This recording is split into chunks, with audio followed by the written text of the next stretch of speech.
who are watching this session at a later date. If you do need any additional support, just drop me an email. We'll leave my email at the end of the session.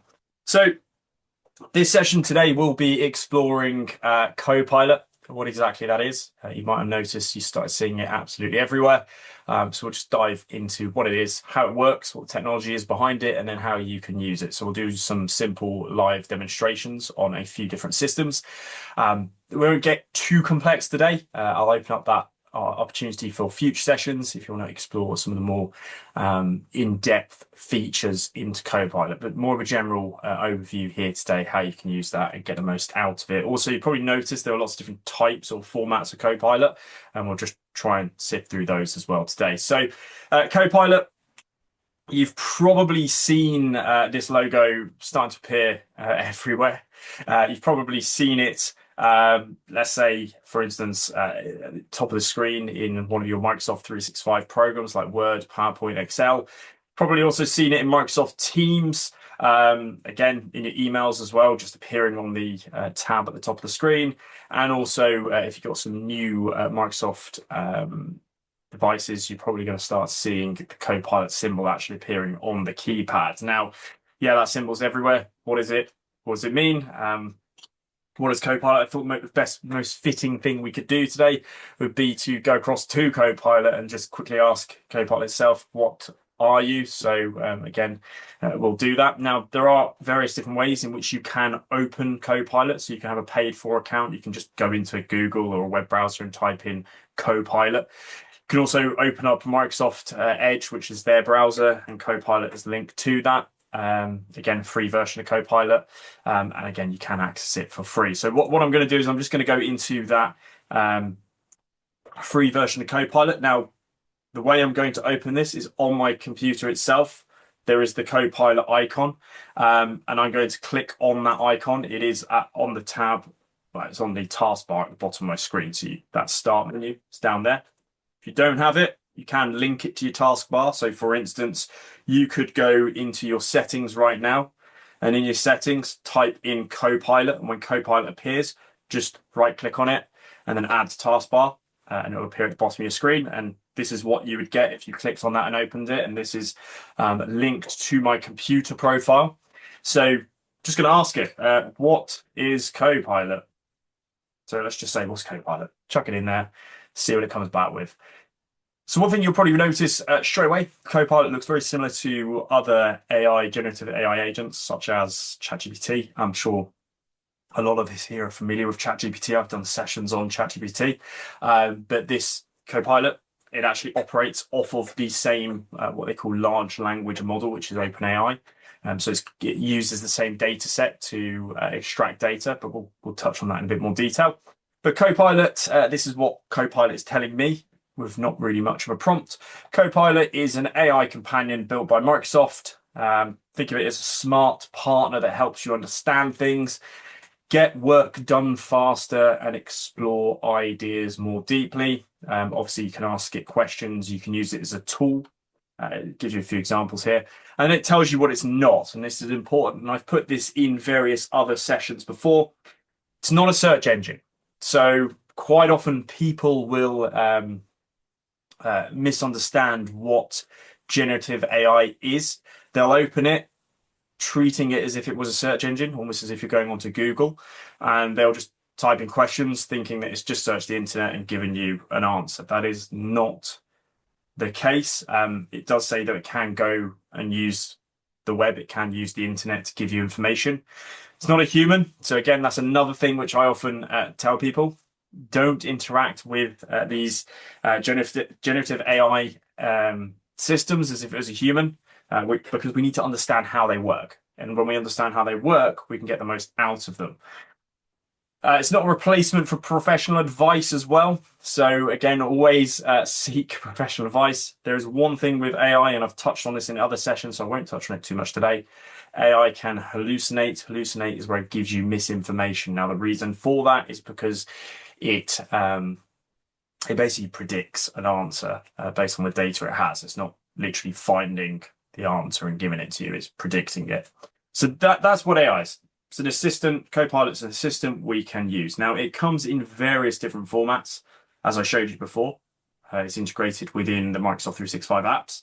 And also you can have a paid account, which you go into and you can type in questions. You can chat to it like a chatbot. But how does it work? How does Copilot work? What is the technology behind it? Now, stay with me for a moment. When I first dived into this, my mind went completely blank. But basically, Copilot, it basically uses data from a large language model, which it integrates in with the Microsoft Graph, and it also sources some information from the internet, and it can do that. Now, most of what I said is probably meaningless to a lot of you here.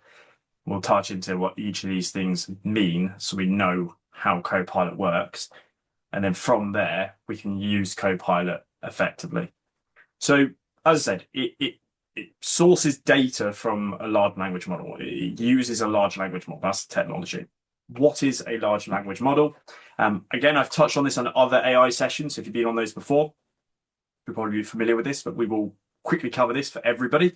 But a large language model is basically the technology that is used within Copilot. And in this case, it is a GPT model created by OpenAI. Same as ChatGPT, they use the same one. And they're designed to produce or generate content. And what they effectively are doing is they are predicting a sequence of events to provide you with an answer. Now, really complex. And again, the technology that is used is called a transformer that sits within the large language model. And a transformer is the core architecture that makes that large language model work. And what it does is it basically understands the relationships between words through self-attention. So it looks at words and it predicts words that might follow. Again, very complex mathematical equations are used, and then it processes text in parallel for you, but it'll basically give you an answer, a sequence, and it will give you that answer. So this is the technology behind it. I won't go too much there. We could literally spend an entire week just talking about transformers. And the interesting thing to note here, even a lot of these computer engineers coming out saying that they don't quite understand how it works as effectively as it does. Now, let's break it down. Let's really simplify this. As I said, what we do is we put an input into the model. So I could type in the phrase or the words I want to and hit enter. Now, if I put that into Copilot or ChatGPT, what the large language model will do is it will now try to predict a sequence of words that would follow. So what is the most likely outcome from the data it has? So it can only use the data that it's given. So in this case, it's a very small piece of data, and there are only two outcomes to I want to. And those two outcomes are play and eat. So basically, it will look at those two outcomes. And then it will look at the outcomes that would follow those words. So for play, in this model, you have game or music.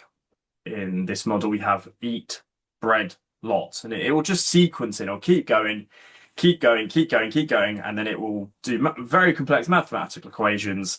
And it will try to predict what you are trying to ask, and it will provide you an answer. And that's why it's different from a search engine.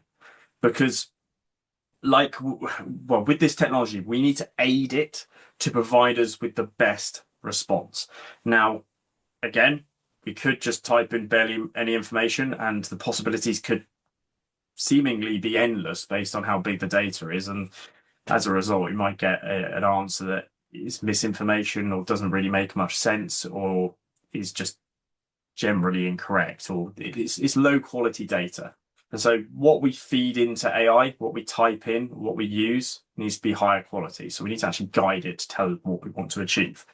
So basically, all you're doing is you're providing this model with context. So you type in something, whatever you're asking it. It will then go into that transformer, that neuro language, that large language model, and then it will predict the most likely continuation. That's what's happening. Now, a very simple visualization of this. As you can see on my screen right now, this is what would be a 61 parameter example, a parameter being likely outcomes. So in this case, we have 61 likely outcomes in here. Each line is a different outcome that could happen. So all we've done is we've fed in three inputs. So I could literally type into this, what's the weather in Sussex? So that's 2. What's the weather in Sussex? Should I wear a coat? There's 3. So 1, 2, 3. We've put 3 inputs into that question, and then it'll go into this model and it will start firing around, looking at all the different likely outcomes until it filters down into an answer. We don't see any of this happening in the middle. These are the hidden layers. This is what's happening when we ask AI a question. And just to visualize that on a bit larger scale, let's just say this first dot is the input. So that's our question.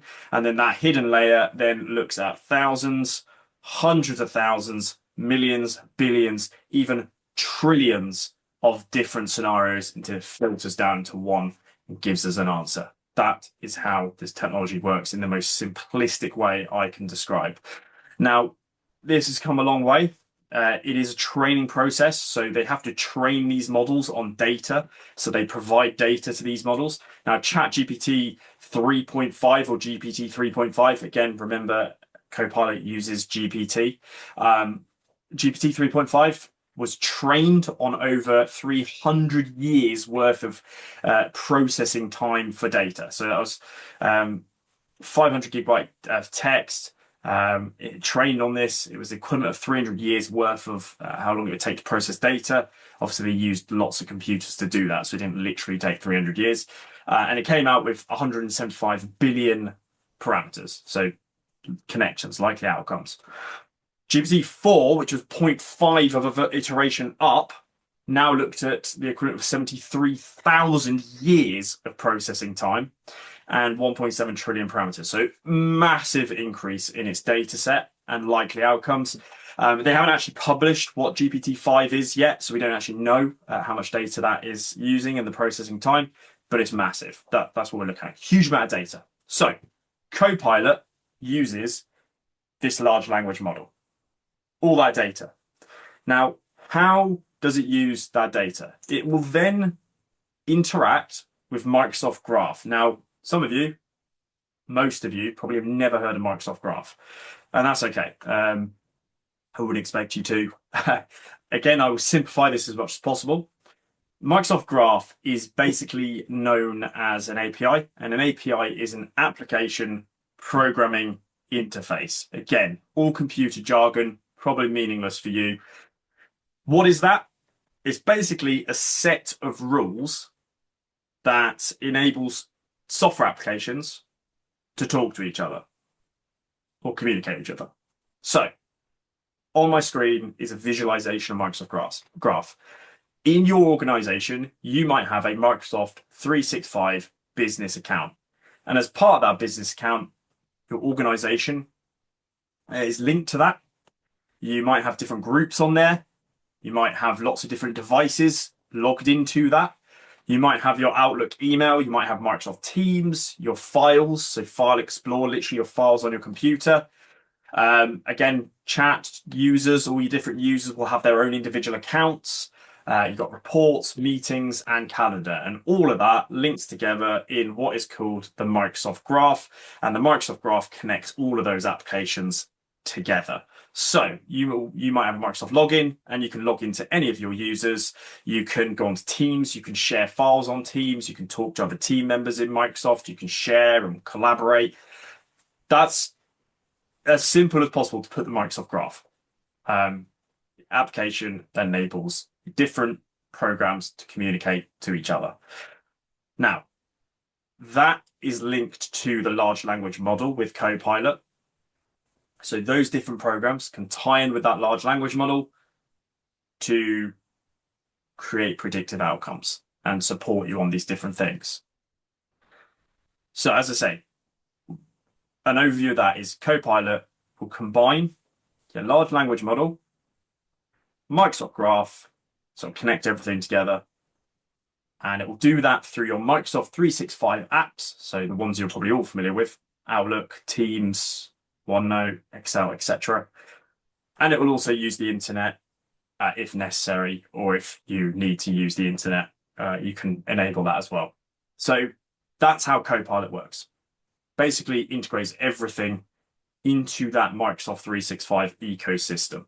And that's why you're probably now seeing Copilot appearing on your keyboard, because it's part of your computer, on your taskbar, in your settings, in Outlook, in Word, in Excel, in PowerPoint. That's why you're seeing it all there, because it's part of that Microsoft graph. It's connecting everything together under one login, and you're able to access that in all those programs. Now, using that, when you ask it anything, it will then base those answers off of your Microsoft login, so your profile.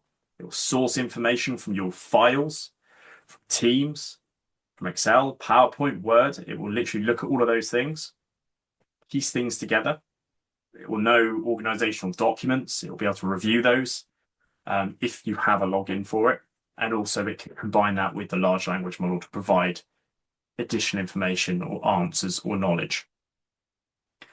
Now, there might be some alarm bells when I say all of that well, how's that secure if it's able to go into my files and it's able to look at all my organizational documents? So let's just quickly explore the security behind it. Now, there are different versions of Copilot, the same as you've probably come across with things like ChatGPT. Now, the free version, if I was to literally just go onto a web browser right now, type in Copilot, I don't log in, it's just there, and start asking it questions, that has no access to my data. So I can't just go into a browser, type in Copilot, and I haven't logged in, and then ask it questions and expect it to look at my data on my computer. So look at my files and do all of those things. Can't do that in a free version. Has no access point into your emails and Teams, into SharePoint, your files, none of that. It will just literally act as a GPT model, and like ChatGPT, it will source information through the large language model and provide you answers that it's predicting. That's it. Now, with that, I would not, and I would strongly recommend that you do not put confidential or personal data into that free model. And the reason for that is we don't quite understand how that's used yet. Microsoft do say that it doesn't train their model, but even so, it's how it's contained, how it's held. It could be a data breach because we don't have those security controls in place. Now, it's different if we're using a paid for version. Now, paid for version is something that you have to get a license for. You can't just get Microsoft 365 Business and expect it to be there. You have to add it onto Business. So it's another paid product that you have to add. And that paid version will grant Copilot access to Microsoft 365 suite and the Microsoft Graph. So it will connect everything together on your systems. So it will have access to your SharePoint, files, Teams, all of that stuff. Now, it is secure and it does comply with GDPR requirements in that environment. And I'll explain how. So the first reason for that paid for version, and I have the paid for version, that's why you can see it on all of my applications. That's because I paid for it and I have it there. Data isolation. Microsoft have put out a promise that says that your data will be isolated from other people's data. And it's a question I often get, people saying, well, if I put this into the GPT model, if it goes into that large language model, will other people have the possibility of seeing that? Because if it's training the model, it could go into that model, and then that model could then share those answers with somebody else, and that's a huge data breach. Doesn't do that. Data input will not be accessible to anyone else within Microsoft 365 Business, just you. Your files, your information, your SharePoint is contained within your user. So it's secure, it's safe. They also have data encryption. So there's two ways to look at this. You've got encryption in motion and you've got encryption at rest. Now, encryption is basically just applying, it's basically hiding the meaning of data. So if we encrypt data and somebody tries to hack that data, all they're going to get back is just unreadable text, and they won't be able to crack it or decipher it. It's almost impossible to do that. I'm not going to say it is impossible because there are scenarios where they have managed to do it, but it's incredibly complex. But data is encrypted. Now, encryption in motion means that if you're sending a document, let's say to the cloud, so if you send it or you're sending something via to another colleague to work on, in motion is when it's going from a start point to an end point. So in that point in the middle, somebody, a cyber criminal could hack into it, steal the data or change the data. When it's encrypted, they won't be able to do that. They won't be able to read what it says. Now, encryption at rest is when it's just sitting on your server. So your files, they are encrypted. If they're in the cloud, they're encrypted in SharePoint. So they apply encryption. So that it keeps your data secure and safe. Now, again, I mentioned this before, data use is not used to train the large language model. So your data that's stored on your computer, your files, your SharePoint, it will not go into that large language model. It will not train that large language model. And that's something a lot of people need to be wary of with other GPT or systems that use GPT or other programs. You need to make sure they're GDPR compliant, especially as an organization. You need to apply certain data protection legislation and rules, depending on your location and your country. But that's critical. You need to ensure you're using a model that complies with law. And then finally, just a bit more, a couple more on data use. What it does, and these are some really important points to note. So if anyone here is considering using AI in their organization, note these things down because this is where I really need your attention. So Copilot, if you have an account, will leverage your existing data controls. So whatever controls you have put in place on your system for your Microsoft programs, so whatever you've got for Teams, Outlook, SharePoint, your files, whatever security controls you have in place there will be applied to Copilot. So it's really, really important that you make sure that your data has the correct access controls and permission applied to it before you start using Copilot. Because theoretically, what could happen is, let's just give you an example. I've heard someone else use this example. It's a great, great example. Let's say that somebody works for an organization and that organization starts using Copilot. Now, it is in their contract that they cannot go into certain HR files because they could go into those HR files and they could look at their CEO's pay. They could look at personal sensitive data on certain people in the organization, which their contract does not allow them to do.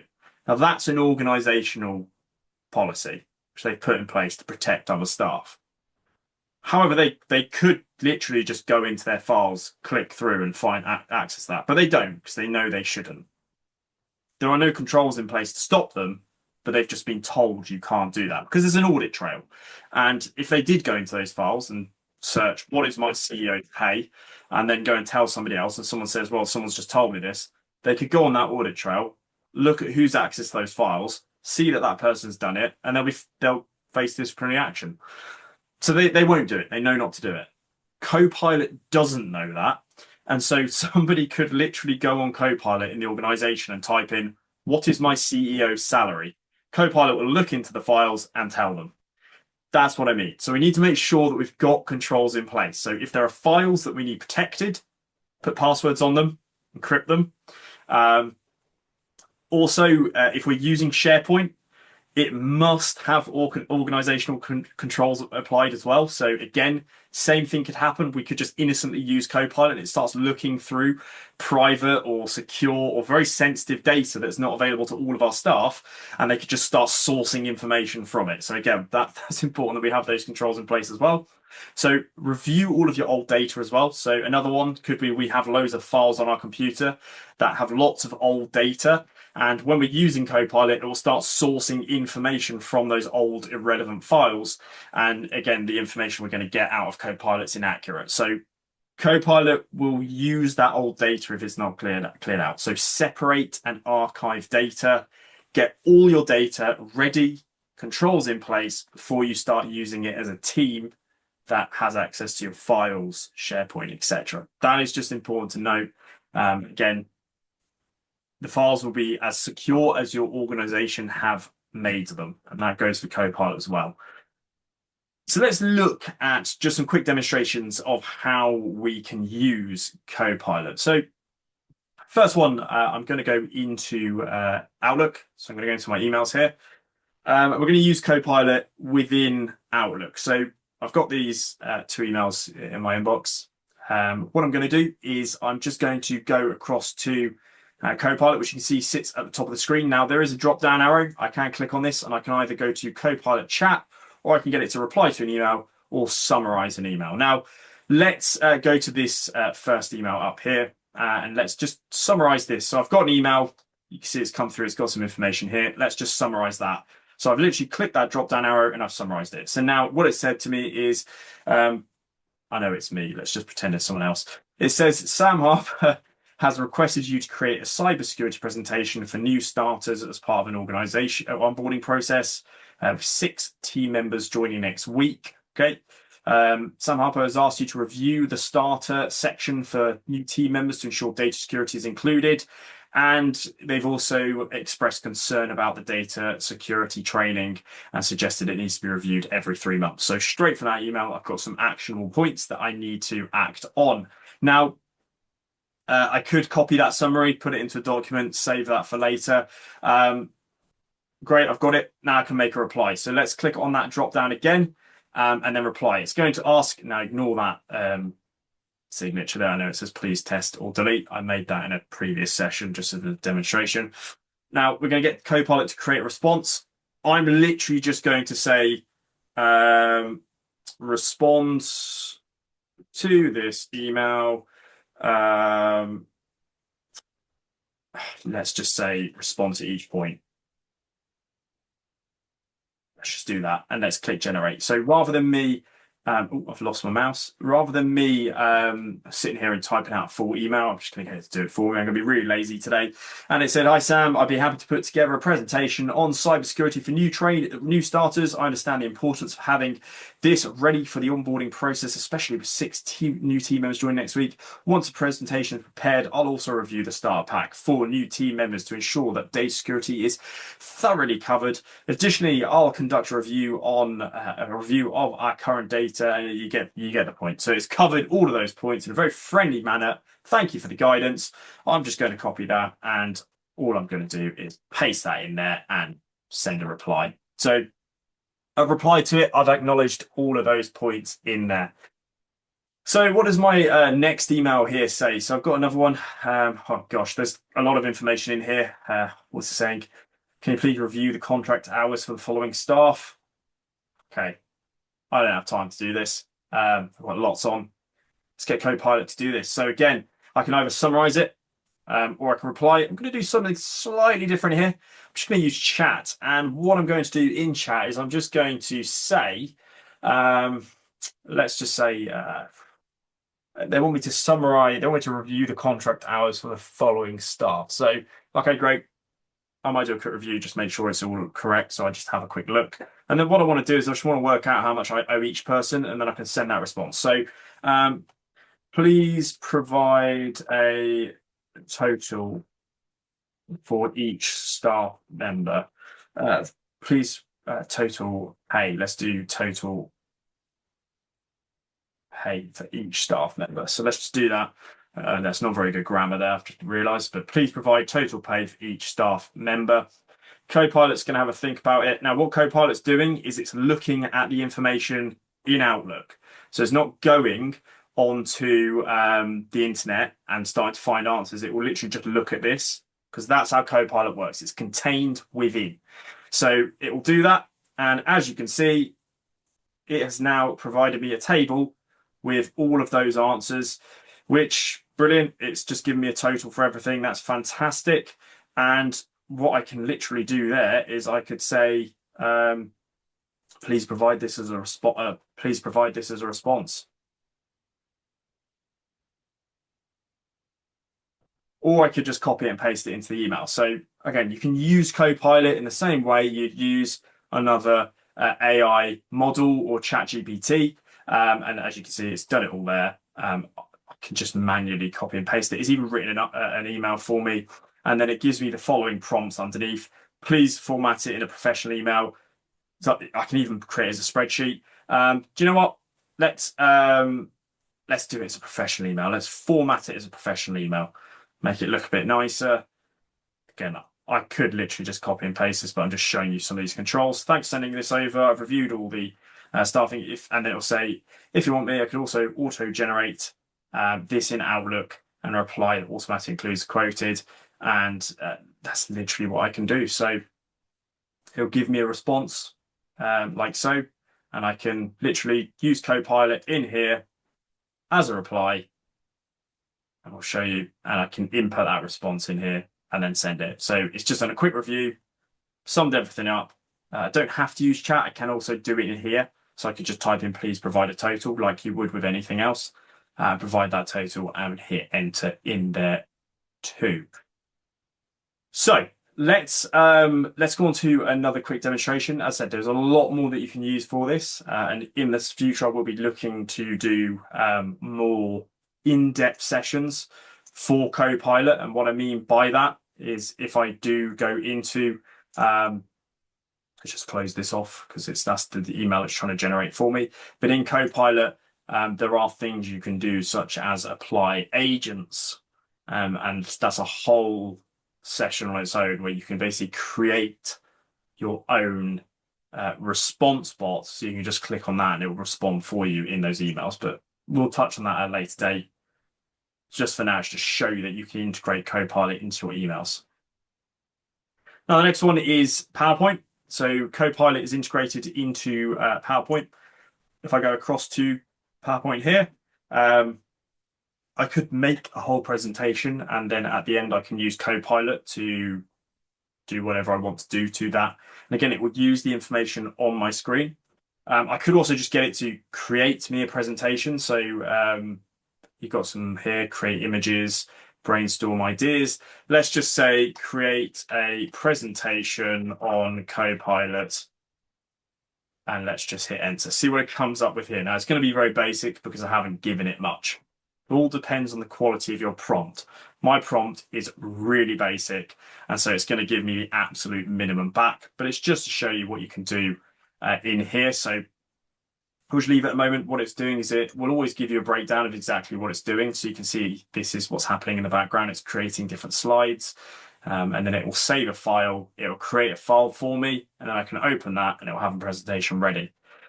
Now, also in Copilot, when you're actually adding content, you can also use Copilot within the presentation to do different things, to format it, to make images, to move things around, redefine text. Again, you can use Copilot as that agent. Now, this is still going, so we'll just leave it a few more minutes, a few more moments. And again, I am relying off of the power of my internet today and how quickly this is going to work.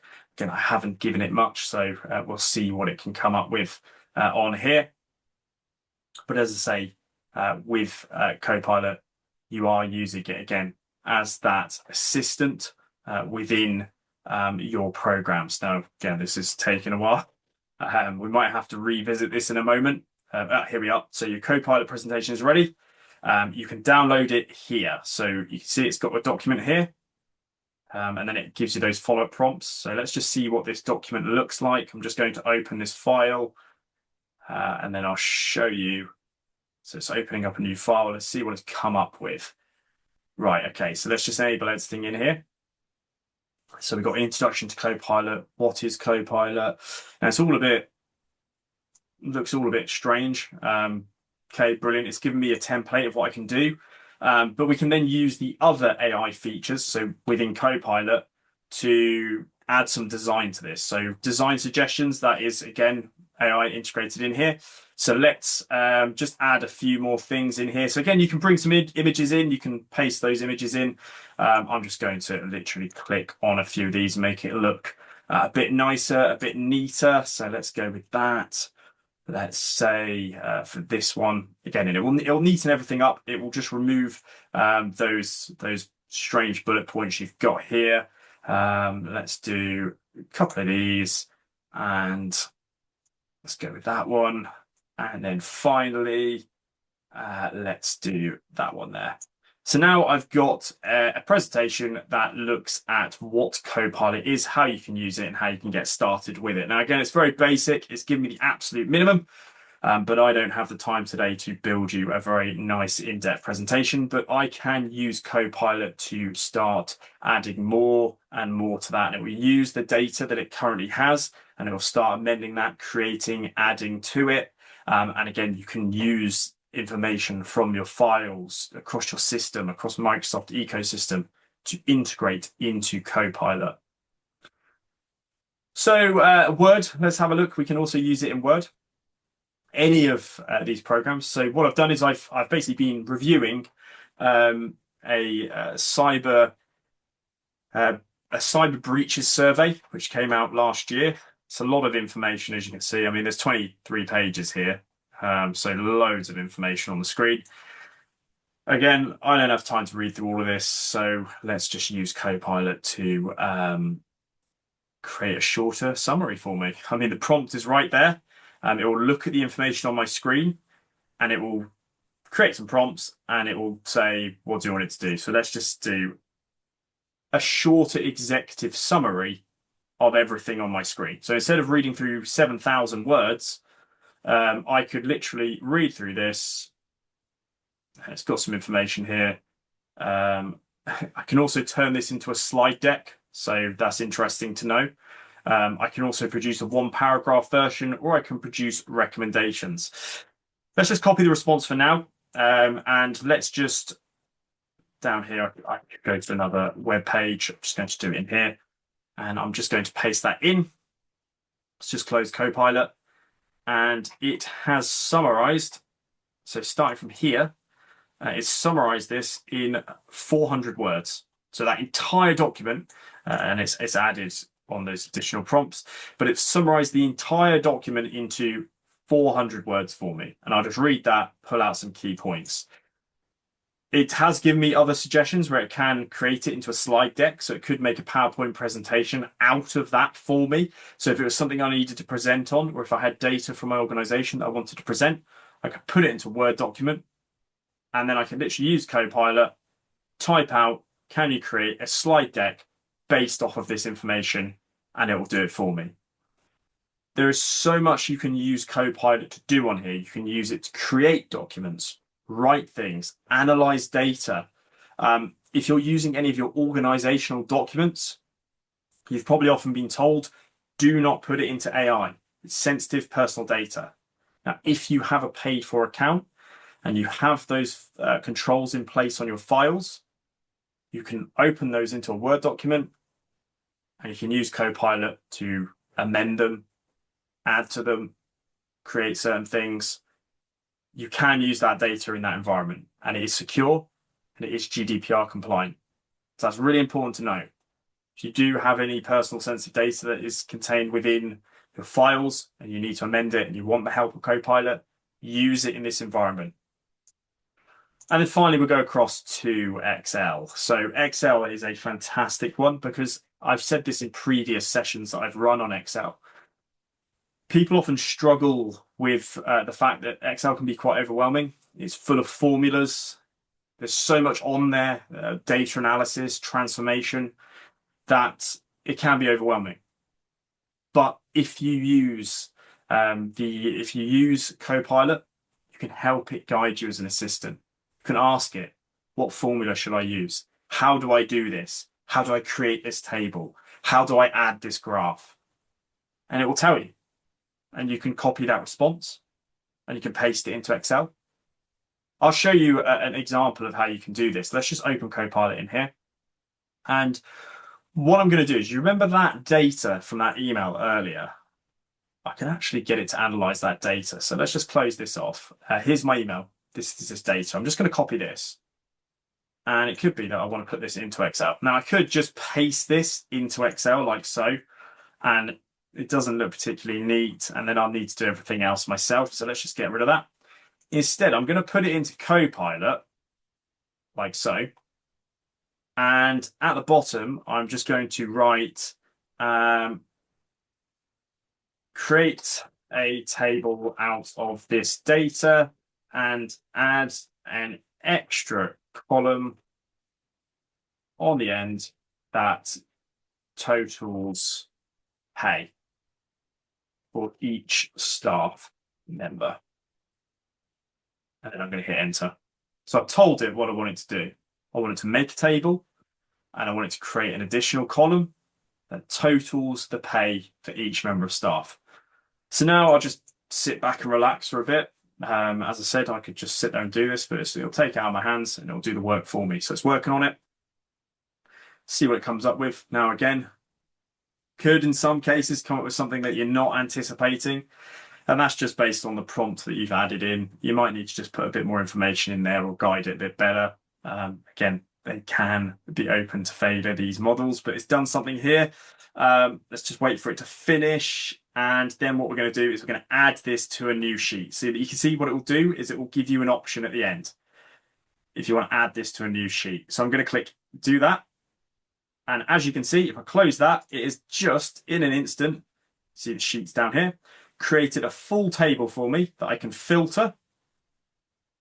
And it's added the total pay for the people, each person. And I could filter, so based on their role. So let's look at the admin staff. And I can filter them down, see how much they're paid. Or I could filter the care assistants for this organization. And I can look at their pay and their hours. And I can analyze the data like so. And then I could say to Copilot, can you create a graph that analyzes this data for me to show my team? And then it will do it in a Copilot. And then I can apply that to a new sheet. And I can copy and paste that into an email. And that's the power of Copilot. I've just managed to create a full table with calculations in a few seconds by asking it to do something for me. And if you're ever stuck or you want Copilot to do something and you're not sure how to do it in Excel, it might be a really complex formula and you're not sure what formula you need to use or how to do it, just ask it and it will do it for you and it will show you what it will look like.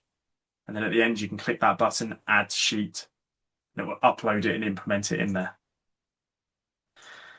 And that just demonstrates the power of Copilot. We are seeing this AI assistant integrated into all of our Microsoft 365 programs now. And contained within your workspace, it can be a really useful tool for your team members to support them with admin tasks. And there's so much more. I've literally just scratched the surface on what Copilot can do. There is so much more that Copilot can achieve and do.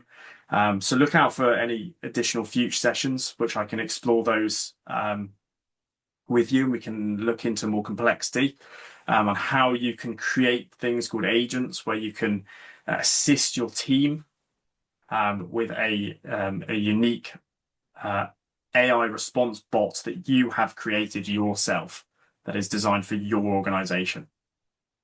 So that is everything that I'm going to touch on today. As I say, there's a lot to go through and I don't want to overcomplicate things or overwhelm anybody with that.